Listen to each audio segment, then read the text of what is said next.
জামাতে ইসলামী এতকাল ফুল দেয় নাই শহীদ মিনারে গিয়ে, এবার কেন তাদেরকে দিতে হলো? যদিও সেটা দলের নামে দেয় নাই, বিরোধী দলীয় নেতা হিসাবে তো এটা বাধ্য তিনি, হ্যাঁ দিতে বাধ্য। না দিলে আরও সমালোচনাটা বেশি হতো, কিন্তু এখন সমালোচনা করছে যে ইসলামের নাম লাগালে তাহলে এতকাল যেটার বিরোধিতা করলো সেটা কেন করতে গেল। তাহলে ওই একই ইস্যুকে কেন্দ্র করে নারী বিষয়ক বক্তব্যকেও তো প্রশংসার নজরে দেখা দরকার ছিল, কারণ আল্লাহ এবং তার রাসূলের বাইরে যাওয়ার সুযোগ মুসলমানদের কোথায়? তো যাই হোক, আলোচনা সমালোচনা থাকবে, কিন্তু আমি মনে করি এই সমালোচনাগুলোই আরও বেশি এগিয়ে দিবে ইনশাআল্লাহ। ওয়ালা ইয়াখাফুনা লাওমাতা লাইম, মুমিনের 6 গুণের একটা গুণই তো এটা, তারা কোনো নিন্দুকের নিন্দাকে পরোয়া করে না, আর নিন্দুকের নিন্দাকে পরোয়া করলে আবু তালেব ছাড়া পরিণতি আর ভিন্ন কিছু হয় না। আমি মনে করি বিগত নির্বাচনে ফলাফল যাই হয়েছে, কিন্তু আদর্শিক বিজয়টাই প্রকৃত বিজয়। নিজেদের আদর্শের উপর অটল এবং অবিচল থাকতে পারা, এবং সেই আদর্শ জনসাধারণের ভেতর ছড়িয়ে দিতে পারা, এবং সেই আদর্শ নিয়ে দুনিয়া থেকে শেষ নিঃশ্বাস ত্যাগ করতে পারা, এটাই মুমিনের জীবনের সবচাইতে বড় কাঙ্ক্ষিত লক্ষ্য এবং কাম্য।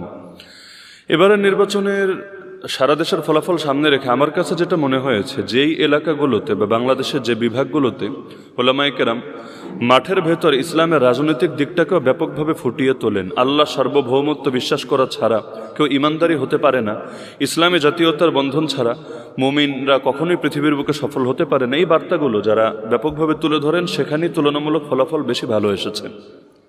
আর যেখানে এই আলোচনাগুলোর ফিল্ডে একটু ঘাটতি আছে এবং জনগণের ভেতরে সচেতনতার কমতি আছে, যারা মনে করে যে আল্লাহ সার্বভৌমত্ব বিশ্বাস করা ছাড়া বা ইসলামী জাগরণের জন্য কাজ করা ছাড়া, দিন কায়েমের মেহনত ছাড়াও পূর্ণাঙ্গ মুমিন হতে পারে, ওই জাতীয় এলাকায় দেখা যায় সেকুলারদের পাল্লাটাই তুলনামূলক ভারী হয়েছে। তো আলেমদের বড় একটা রোল প্লে করার সুযোগ বিগত সময় এসেছে, আগামী দিনে আরও আসবে ইনশাআল্লাহ। এবার তো আলহামদুলিল্লাহ এত ইঞ্জিনিয়ারিং এবং মেকানিজমের পরও আলিয়া এবং কওমের মিলিয়ে সম্ভবত 24 জন আলেম সংসদ সদস্য হয়েছেন। এবং গতকাল আমার ভালো লেগেছে একটা দৃশ্য, যে বাংলাদেশে অনেক মসজিদেই এই আলেমরা যারা নির্বাচিত সংসদ সদস্য জুম্মার নামাজে তারা ইমামতি করেছেন, খুতবা দিয়েছেন। এটা ইনশাআল্লাহ ব্যাপক একটা দাওয়াতি কাজ হবে, কারণ এই দেশের জনগণও এই স্বপ্ন দেখে রাষ্ট্রপ্রধান হবেন যিনি, জাতীয় ইমামও হবেন তিনি ইনশাআল্লাহ। তো ধীরে ধীরে আমি মনে করি এখন এবার যারা গিয়েছেন 24 জন আলেম এবং এছাড়াও বাকি ইসলামপন্থী আরও যত সদস্যরা আছেন, তারা যদি নিজেদের কর্মক্ষেত্রে সফল হন, আগামীতে সংখ্যাটা দ্বিগুণ না এর চেয়ে বেশি হয়ে যাবে ইনশাআল্লাহ। তো তাদেরকে সহযোগিতা করা এটা আমাদের ইমানি একটা দায়িত্ব। আদর্শিক বিজয়ের ক্ষেত্রে আমি মনে করি এই যে এখন সম্প্রতি দেখলাম এক মহিলা বললে তো অনেক সময় রাগ করে, তো যাই হোক, এক মেয়ে জামায়াতের নিবন্ধন বাতিল চেয়ে সংবাদ সম্মেলন পর্যন্ত করেছে। কেন? যে জামায়াতের আমির নাকি নারী বিদ্বেষী কথা বলেছে। কি বলেছেন তিনি? আল জাজিরা এক সাক্ষাৎকারে ইংলিশে বলেছিলেন, তাকে প্রশ্ন করা হলো যে জামায়াতের প্রধান, দলের প্রধান তিনি কি আমিরে জামায়াত, তিনি কি নারী হতে পারেন কিনা? তিনি স্পষ্ট বলেছেন হতে পারেন না। জিজ্ঞেস করা হলো কারণ কি? তিনি বললেন যেটা আল্লাহ অনুমোদন দেন নাই সেটা আমরা অনুমোদন দেই কিভাবে? তো এই বার্তা থেকেই তো ক্লিয়ার যে যেই দলের নামই হলো ইসলামকে কেন্দ্র করে জামায়াতে ইসলাম, ইসলামী দল, সেই দল জীবনের সব ক্ষেত্রে ইসলামকে এবং আদর্শকে প্রাধান্য দেবে। এবং সংবিধানেও তো রাষ্ট্রধর্ম ইসলাম স্বীকৃত হয়ে আছে।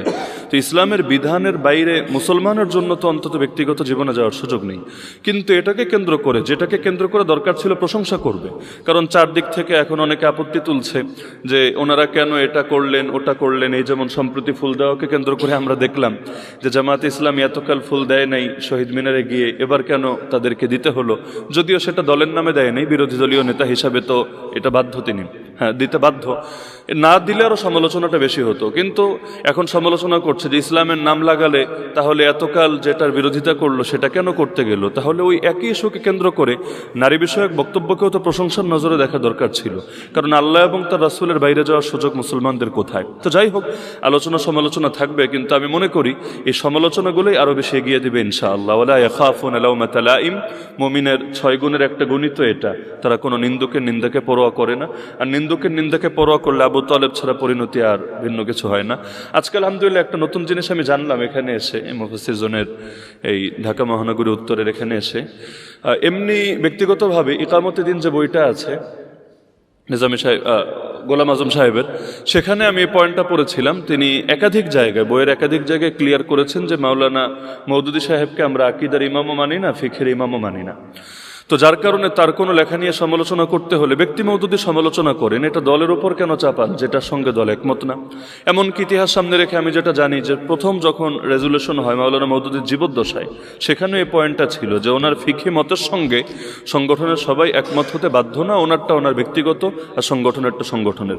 এমনকি যে আজকে বিভিন্ন সময় দেখা যায় কওমি ভার্সেস জামাত একটা মুখোমুখি অবস্থান দাঁড় করানো হয়, অথচ কওমি ধারা এটা তো একটা শিক্ষাধারা এবং আদর্শিক শিক্ষাধারা, কোনো সন্দেহ নাই, কিন্তু এটা তো কোনো রাজনৈতিক দলের নাম না।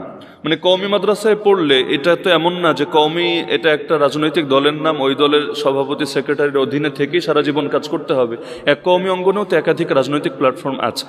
তো কওমি থেকে কেউ বিএনপিতে যোগ দিলে তার কওমিত্ব যায় না, কওমি থেকে কেউ আওয়ামী লীগে যোগ দিয়ে সংসদ সদস্য হলেও তার কর্মত্ব যায় না।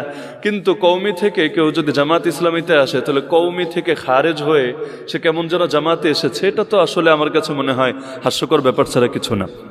এমনকি মাঝে মাঝে স্লোগান দেওয়া হয় আপনাকে সামনে রেখে ইসমতে আম্বিয়া আদালতে সাহাবা, মানে হলো কেমন যেন আপনি ইসমতে আম্বিয়া মানেন না, আদালতে সাহাবা মানেন না, অথচ কে মানে না? এখানে যারা আছে বা পুরো বাংলাদেশি যারা আছে কে মানে না? প্রত্যেকেই তো মানতে বাধ্য। আজকে নতুন তথ্য যেটা জানলাম আমাদের আব্দুল হালিম ভাইয়ের জবানে, অ্যাসিস্ট্যান্ট সেক্রেটারি জেনারেল, যে নিজামী সাহেবের জীবদ্দশায় তিনি নিজ কলমে এটা রেজুলেশন লিখেছেন, যেটা বললেন মজলিসে শুরার অধিবেশনেই লেখা হয়েছে। এবং এটা আমি মনে করি পুরো দেশেরই গুরুত্বপূর্ণ তথ্যটা জানা দরকার যে বাংলাদেশ জামায়াতে ইসলামের মজলিসে শুরাই রেজুলেশনে এটা লেখা হয়েছে যে মাওলানা মওদুদি জামায়াতে ইসলামের কোনো আকিদার ইমামও না, কোনো ফিকহের ইমামও না, কারণ জামায়াতে ইসলামে কোনো আকিদার দলের নাম না। শিয়া, মুতাজিলা, তারপর হাসাউইয়া, কাররামিয়া, মুজাসসিমা, মুশাব্বিহা, মুআত্তিলা, আহলে সুন্নাতুল জামাত, এগুলো হলো আকিদার দলের নাম। আর ফিকহি দল হলো হানাফি, শাফেঈ, মালিকি, হাম্বলি, জাহেরি, আরো যা কিছু আছে এগুলো ফিকহি দলের নাম। জামায়াতে ইসলামী কোনোটাই না, যার কারণে এখানে সব ভার্সনের লোকই তো আছে, সালাফিও আছে, হানাফিও আছে, সুন্নিও আছে, তারপর আবার কওমিও আছে, সব ধারা লোকিত আছে। এবং এখানে কাউকে তো কোনো ধারা থেকে বের হতে বলাও হবে না। এমনকি সাইদি সাহেবের একটা বই আমি সম্প্রতি পড়েছি, আমি কেন জামায়াত ইসলামীতে যোগদান করলাম, এই বইয়ের মধ্যেও দেখেছি তিনি একাধিক জায়গায় পয়েন্টটা এনেছেন। তো আমি মনে করি এই বিষয়গুলো একটা মিথ্যা কথাও 10 বার বললে সত্য হয়ে যায়।